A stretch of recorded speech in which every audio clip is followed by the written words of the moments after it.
Hello my friends and welcome to another post-credits fight for our Gondor campaign in 30 to the War Divide and Conquer. This time we are facing the Anduin Vale, and by popular request we're doing a siege battle this time around.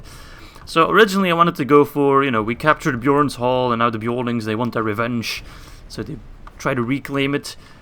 But this doesn't exactly look like Bjorn's Hall now, does it? So I guess we took Bjorn's Hall and the Bjornlings were kind of pissed off, so they led an attack straight into the Gondor homeland and they're attacking one of our beautiful settlements. Let's look at that, look at this. Statues.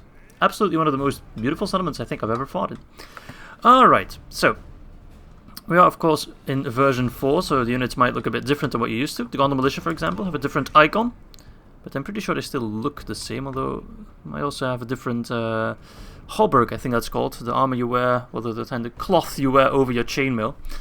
There they are. Another unit that we are using this time, which we haven't actually used ever, are the Rhûn mercenaries. So we were able to hire them before the Anduin Valesmen arrived, and look at them. They look very, I don't know, I kind of want to say Chinese. That's the kind of the vibe that I'm getting from, maybe Mongolian a little bit. It's a very cool unit. Otherwise, we are using the Cavalry, which we have stationed in the back with the armor upgrade, which looks absolutely sexy. They get these cool pauldrons and kind of half cloaks there.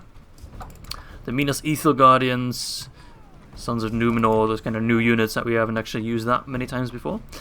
Now, I do have my Osgiliath veterans still stationed here, so we're going to send them on the wall. Now, these walls are absolutely massive, as you can see.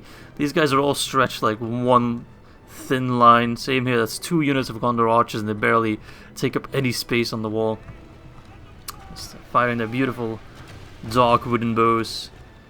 Alright, so they're using the skin changers to push the ram. I gave them 2 units of skin changers with like max upgrades because they're fucking beasts in battle, but they're kind of wasting them like this. They are going to go down rather quickly like that. So let's take a look at the Vale army. I did give them a lot more money because of course in a siege battle the defender has a huge advantage. Bouncer power is pretty much in the middle, so I'm quite happy that I managed to achieve that. But I do think this will be a fairly easy one. Alright, so we've got some Woodman Wardens, who are kind of a hybrid javelin unit. Very nice, with some Bjorning shield bearers. They have very cool helmets, but that's about it. Some Eothead Longbowmen, which aren't that good, but they look pretty cool at least. Woodman Wardens, some Bjorning Riders. Although I don't think they'll be able to achieve much, seeing as our what are they called again? Osgiliath veterans, they put down some stakes. So they're going to have a hard time pushing through our gate. More Bjorning Riders. The Carrogard, which is their general. Look at them, they look absolutely fantastic. I wish I could grow a beard that cool. They have like little wings on their hats. Kind of reminds me of Asterix. More Bjorning shield bearers, and in the back, quite passive, not really doing much for now. More Eothead footmen, Bjorning warriors. Look at that weapon. It's like a spiked club and an axe all in one. I do not want to get bashed by that. More Eothead footmen. Yeah, I think that's most of their units. They don't really have much of a varied armor. Some more skin changes there. The bear people. They don't look as menacing, but if you look at their stats, 28-20. That is, that's quite high. I think that's higher than my Minas Ithil Guardians? Yep. They would crush them. I'd say I've managed to arrive at the gate, but they've lost most of that 1 unit of skin change. That's an entirely wasted unit. And it seems, I think they don't have enough men to push the gate, and that's why they're pulling back. Never seen that happen before. Skin changes are, of course, a very small unit. Fire! I wish they would use their siege towers and ladders. Guess it's just going to be a big fight for the courtyard. But yeah, I'm very keen to see those guys in action. Never seen them, not even like when the AI uses them. I don't think I've ever seen Rhûn mercenaries. They look really cool. Like they're, I don't know, is that a glaive or what would you call that? Definitely looks like a Chinese weapon. With added decoration there. They're battering down the gate, which very much looks like the Minas Tirith gate. Alright, keep firing, lads. Osgiliath vets, fire on the Carrogard. The Bjorning shield bearers have huge shields. Look at that. No arrow's gonna get through that. Alright. They're gonna come rushing through now. So I know it's been a fair bit since I did one of those videos, but yeah. The Dol Guldur and the High Elves campaign do get priority, but I do very much still aim to finish the Gondor series through this manner. Although, to be completely honest with you, I kind of forgot... Oh, they look so epic. I kind of forgot which factions we still have to fight. So I think we'll do some Dwarves next. I think that would be fun. Maybe a big battle with like all 3 Dwarven factions all at once. I did keep the Spearmen and the Infantry in the back because I wasn't sure if I had to reinforce them on the wall, but seeing as they're not coming through the walls, that will not be necessary. Alright. Oh, the Bjorning Riders. No, they made the crucial mistake of running into the stakes. Alright, so we are not going to give him any fucking breaks. We're just going to completely run in there. Actually, let's leave 1 behind in case someone pushes through. Our general this time around is the Guard of Osgiliath. Very awesome unit. I love their design. Look at them. I love how they're all required by law to have mustaches. If you don't have a mustache, you can't become an Osgiliath Guard. I'm fairly certain that was actually a rule in Belgium if you wanted to join the Gendarmerie, which is like the national police. It doesn't exist anymore. But you had to be like at least, I don't know, 6 feet, like 1 meter 80, roughly, 85, and you had to be able to grow a mustache. I'm not sure if you had to have a mustache, but you had to be able to grow one. So that's kind of the same for the Guards of Osgiliath. And I'm pretty sure that was also the same for like Revolutionary period armies. I think in Napoleon armies, if you wanted to be like a grenadier or something, you had to also have a beard or a mustache. It's kind of weird, but cool in a way. Oh, they're just sending everyone in. Archers having a hard time. Can I put some archers here? No, I can't. I guess the unit size is also too large. I would of course send cavalry around, but I don't think there's actually any other gates in this settlement. No, it's a very unpractical settlement. It's kind of like Helm's Deep, you know? If you get attacked and you lose, you have like your women and children hiding in the back. I mean, in Helm's Deep at least you still have the glittering caves. You don't have that here. Alright, Lasonic Axemen, go in there, chop them up. Let's take a moment to appreciate all the carnage that's going on. We of course also have the Haronda mercenaries here, which did play a crucial role in a lot of our battles in the Gondor campaign. We at one point had plenty of these guys because they were so readily available. And they're quite good if you take a look. Sorry for pausing. 716, that's really good. Rhûn mercenaries, I like the shield on their back as well. I think why I like them so much is they're so... I don't want to say out of place, but they're so unusual compared to literally every other unit. Like the Eastlings of Rhûn are more like a Persian unit, the Southron is more like Arabian inspired. But like Far Rhûn, we've never really went that far, you know, in the map of Middle-earth. Nor in the story, there's just not really much talked about, I don't think.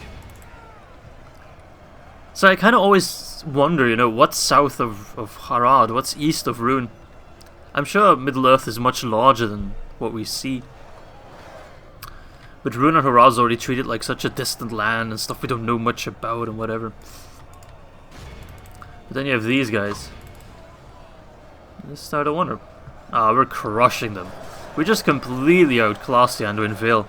And I feel like the same would have happened if we had continued our campaign. The Anduin Vale was not really a faction I was very much concerned about. They're very strong early game, because they do have quality units, but they don't really benefit much from the barracks event. So I'm sure I will do an Anduin Vale campaign at one point, but I can already kind of feel that that will be a very difficult one. Look at the carnage, oh man. I do of course always give priority to give my Gondor troops max armor because they look so good. They look so good. I've mentioned it in many videos. I love the look of a professional army, you know, one that's uniform. Hence the name uniform. Everything the same, you know. Well, not everything the same per se, but there's like a clear line and you can tell, like you can tell this guy's higher tier than these guys, for example. You can just tell. The Fountain Guard has a different head crest than a Citadel Guard or a Captain does, or, you know. The Gondor Militia looks objectively more shitty, but there's still some sort of uniformity in there with, like, the White Tree of Gondor on their hauberk, and I quite like their shields, though. We'll say that. And I like that they also added in the Red Shield. as Mr. Asterix falls. It's a nice bit of contrast. Oh look, the skin changers are over there. Still 25 of them left, so yeah, they're very strong. They're probably killing all these fucking Gondor infantry with relative ease.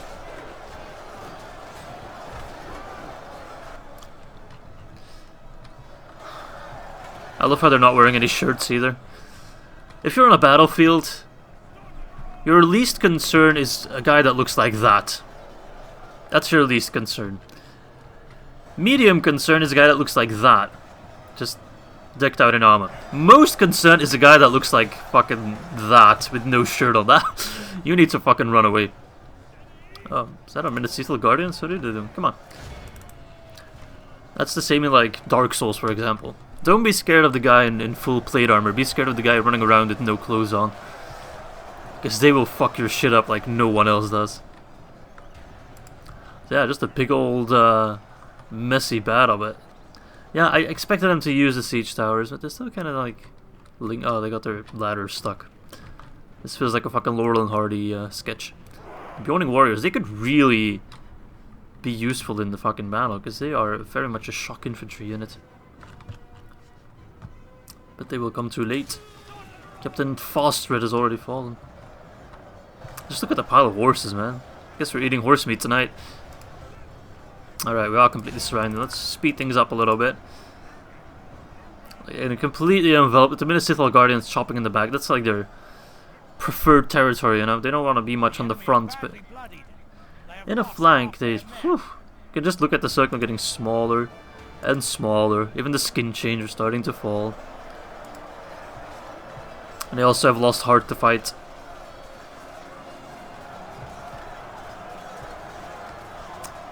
Beautiful.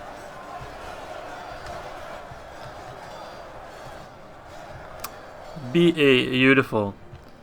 Alright, well. I do want to send out the cavalry, but I need to be very careful for the stakes. But I think if you don't run, but just walk, you're not affected by the stakes. So let's take a look. Some Middle-earth Midbusters with Izzy. If you walk, the stakes don't really hit you. Also, we're walking in the direction of the stakes, but the game still bugs out sometimes. If I were to run... Okay, let's get a glorious calf charge going. It's not probably the best idea to do, but... Alright, boys. Look at them. Oh, they look so fucking good. That just looks sexy. The tree on their capes. Oh, that's gonna be awesome. It's nothing quite as exciting as a cool calf charge. Come on, boys. Lances down. There we go. There we go. Oh, boom. Oh, that guy. Oh my god. I'm flying. Alright, pull out. Pull out. Let's get veterans. Alright, you know what? Let's send out the Municipal Guardians. Faroe Mercenaries are not that strong though. They took a lot of casualties. Way more than any other unit.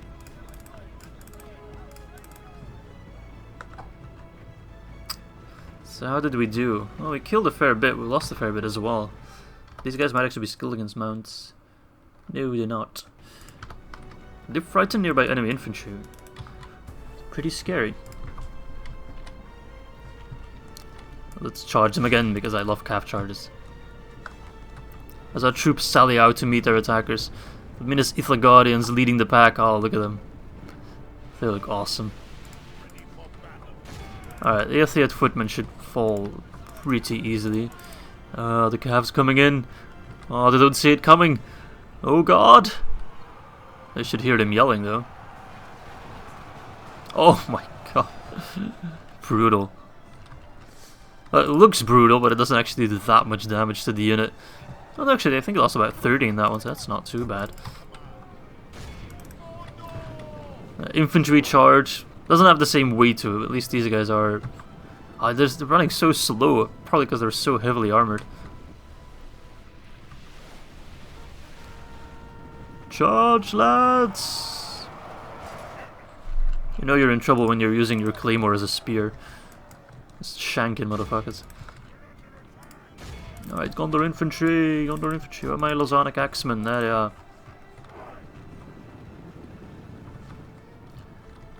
Where's the Faroe mercenaries? Where are they? They're over here. Oh, cool unit. Cool unit. What are they classed as? I guess a spear unit, because they are skilled against mounts, but not a pike. Maybe a halberd unit? Although... no, their stats would be lower then. And they'd also have like some sort of spear wall ability, which they don't. So. I guess they could be made into a halberd unit. If anything, their weapon is more like a halberd than a spear. Their glaive. That reminds me, I still need to play the Three Kingdoms Total War. Just never gotten around to it.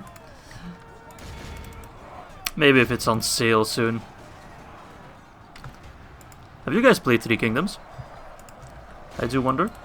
Because it is, of course, a lot different than Medieval 2. Right, they're buggering off. They are buggering off. But I imagine most units would look like that in Three Kingdoms.